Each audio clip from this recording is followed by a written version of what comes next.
What's up, everybody? Welcome to JFK Book Reviews, a division of the Lone Gunman podcast. I'm your host, Rob Clark, and along with me, my co-host, Joe Borelli. How you doing, Joe? Good, sir. Good. This week, folks, we're going to be talking about, and since neither of us have a physical copy, we're going to do this.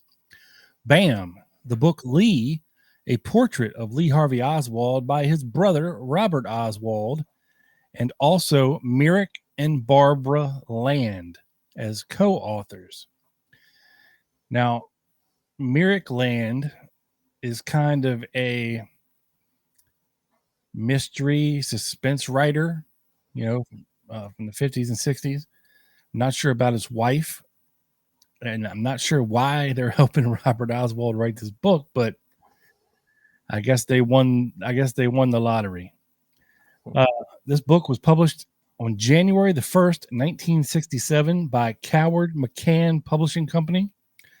It clocks in at 246 pages long, and the only thing it includes is an index, Joe.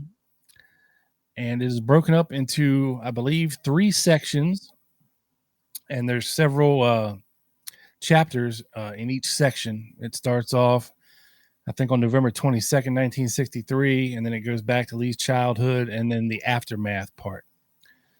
You can find this book, Joe, on Amazon if you're willing to drop $199. At the time of this recording, there is one copy on there. And on eBay, there's one on there for $388. Wow. Or you can go to Internet Archive and you can read it for free. It is not downloadable. But if you're curious and you want to read it, you can. It's free. Or reach out to us at the Lone Gunman Podcast at gmail.com. We do have PDF copies, which was how we read it to do this book review. For gratis at no charge. So hit us up if you want it. And of course, given Robert Oswald's purview, this book does take a lone nut lean, Joe. It definitely does, as has Robert Oswalt for most of his life. And so what was the author trying to achieve with this book? And that's not the easiest question to answer, because I think Robert, the author, struggled to humanize Lee and at the same time distance him from the person who Robert believed assassinated John F. Kennedy. So the book, like you mentioned, has a few different parts. He definitely gets into the Oswald's family challenging circumstances in New Orleans. Lee and Robert's father died very shortly before Lee Harvey Oswald's birth in 1939, and he talks about how they were raised by their mother Marguerite, and goes into family dysfunction, the lack of a stable family, and I think this is kind of where he's kind of making some excuses for Lee. He depicts Lee's life as a series of attempts to escape his circumstances, from truancy to the Marines to defection to the USSR, eventually, in his opinion, culminating in his infamous act, allegedly, of shooting the president. He talks a lot about Lee's troubled youth and how many times they moved and how many schools he was in by the time he dropped out, lack of stability. He talks about how Lee was withdrawn yet temperamental, immersing himself in books and socialist literature by his teens. But Rob, I thought it would be interesting to hear from Robert Oswalt in his own words, in video form, because this really paints a good picture. Did he proclaim his innocence? No. Outright? No. Did Lee Harvey Oswald kill the president? And if so, was he by himself? Wow. That's right to the grits of it. Yes, he did. Unfortunately. By himself? By himself. No conspiracy. No conspiracy with Lee. He made those decisions within himself. And that's why it's so unbelievable to even consider without just absolute concrete evidence that he was part of a conspiracy. He was not. You got a pattern there, and it's part of his pattern throughout his life. Everything. He's looking for attention, always looking for attention, that he never got at home, unfortunately. You believe if you look at the pattern, it becomes apparent Yes. where his life was Yes. leading. If not the president. He was going to be somebody. But Robert, if you're looking for attention, if you're crying out, you not only shoot the president, you say, "Yeah, I did it." Yet you either saw it live on television or saw the tape. He denied it. I didn't shoot anybody, sir. I haven't been told what I'm here for. Well, that's part of his nature. He was playing the mind game. I don't think he would ever admit it. He was going to be smarter than the rest of them. So I think Lester Holt here, and it's funny how young he is, brings up a really good question, and is what so many of us researchers on both sides have struggled to kind of figure out over the years, is what was the motive, right? He was a confessed communist sympathizer. So why would he kill maybe the most, or one of the most liberal presidents to that time? And according to everyone who we talked to or heard from, he didn't mind Kennedy. So I give Mr. Holt a lot of credit for that question there. And but that kind of gives you the gist of what Robert Oswald felt. So the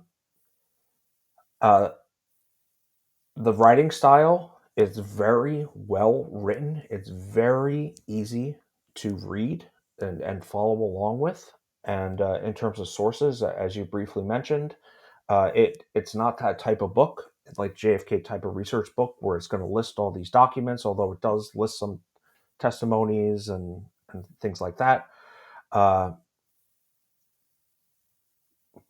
yeah, I will go to you now, sir, for your feelings and ratings on the book. Thank you, Joe. Yeah, like you said, I think this book is a mixture of a biography and an autobiography. A biography of his brother and an autobiography of his experiences dealing with all this stuff. And, being Lee Oswald's brother. And I think a good part of this book is trying to make excuses for Lee's behavior, and it's going to great lengths trying to explain his early life, the dynamic with the mother, the absence of a father figure except for one, Edwin Ekdahl, who Lee was particularly fond of, but only lasted, I think, maybe 2 or 3 years.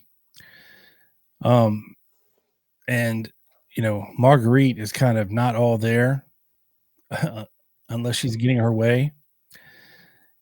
And the Myrick family,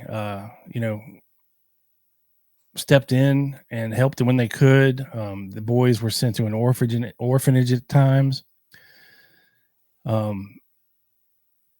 And just the supervision or love or care that kids need and normally get when they're in their childhood was pretty non-existent with Lee. And when you're moving around all the time and you're starting different schools and you can't make friends, or you make friends and then you got to leave them, so then you figure, what's the point of making new friends at the new place because you're just going to leave anyway?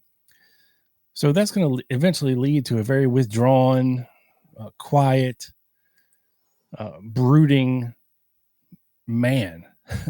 And I think you see that with Lee. And I think he only joined the Marines to just kind of get the hell away from his mother. And funny that all three brothers took this same route, as their escape. Definitely.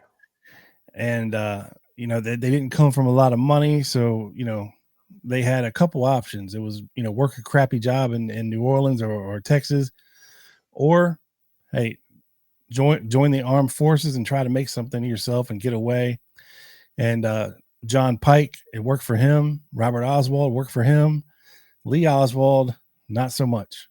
And they do go into some of the unfortunate circumstances that happened when Lee was in the military, and kind of what led to his dissatisfaction and things like that. So all in all, given what this book is and not what it's trying to be, I mean, I don't think Robert Oswald comes across too heavily in, putting everything on Lee as he did in that interview in the book.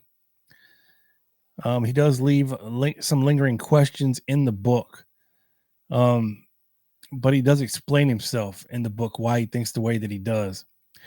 But again, if you're looking to this book for any kind of research purposes for whatever reason, you're not going to find it there. Yeah, not that type of book.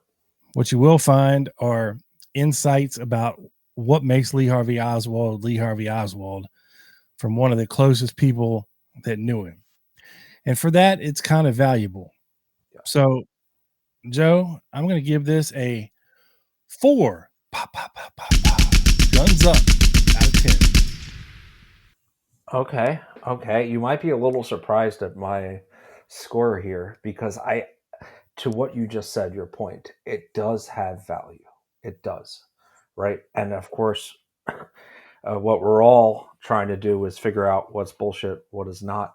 And there is a lot of information that you can't get from other people involved in Lee's early childhood life in this book. And I know for us specifically, when we were doing our James Herbert Martin research for Lancer 23, we found a lot of usefulness in his description of the timeline during that week after Jack Ruby killed Lee. So there is a lot of value to it. There is. And of course, I don't agree with the lone nut conclusion he comes up with, but and I think, like Lester Holt points out, struggles to find the motive, like all of us do. But I'm going to give it a very solid 6 stars up for its unique value. Interesting. Yeah. So, folks, if you want to read the book, like I said, we told you where to find it. I'll put the link to the Internet Archive down below. If you'd like a PDF copy, hit us up at thelonegunmanpodcast@gmail.com and we'll hook you up. And if you enjoyed this, make sure you're checking out our full-length show, an investigation into the JFK assassination that we do live here on YouTube every Friday night at 7 p.m. Eastern and Wednesday night, 7 p.m. Eastern for our channel members. So check that out. We thank you so much for hanging with us. We hope you enjoyed it, and we'll see you next time. And by the way, check out our last book review here and check out our podcast here. Till next time, peace. Thank you, everyone.